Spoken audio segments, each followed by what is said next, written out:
Hey, what's up, everybody? Andrew from Fantasy here to give you 5 Dynasty Sleepers for the 2018 season. And let's start off right away with Nick Williams. Now, a lot of Phillies were overshadowed by what Rhys Hoskins did.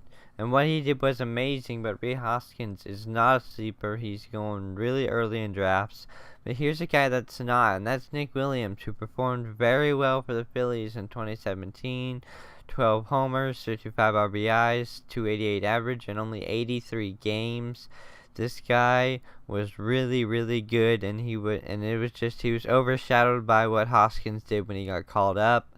Williams also struggled early when he got called up, when he was first hyped, and that kind of put the hype down. But he put together a fine season, and I think he'll put together another great season, as I think the Phillies have a pretty decent lineup going into 2018.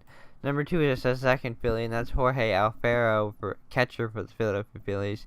He only had a brief cup of coffee where he batted .318 with 5 home runs in 29 games.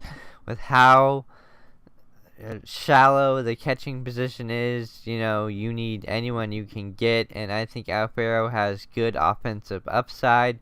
I think he's going to be the everyday catcher for the Phillies in 2018. It'll be interesting to see if he can keep up those kind of power numbers.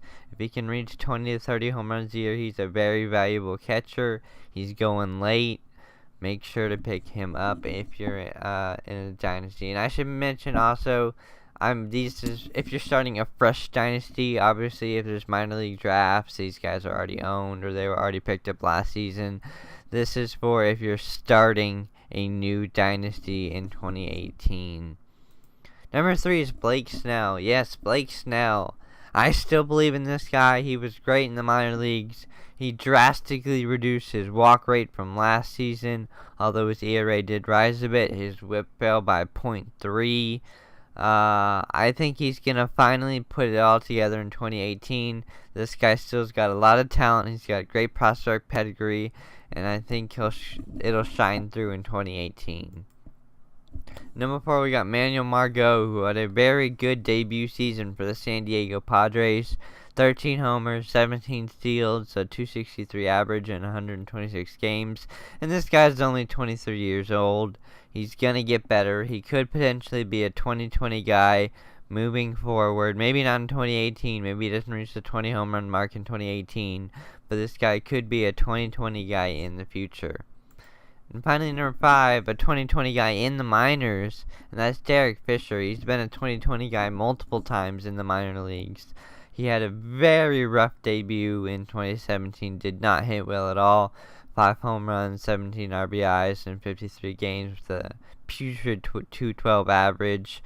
But that's why he's being drafted so low. Again, there are other concerns with him that include playing time. He's got Kyle Tucker right behind him in the minor leagues. They've already got Reddick and all that in the outfield. They got George Springer in the outfield. It's a very crowded Marwin Gonzalez in the outfield.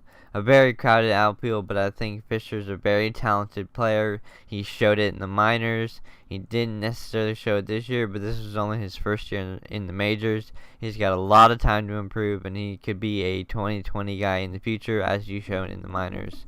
So those are 5 guys you should draft if you're in a fresh dynasty. For Fantasy 8, I'm Andrew, and thanks for watching.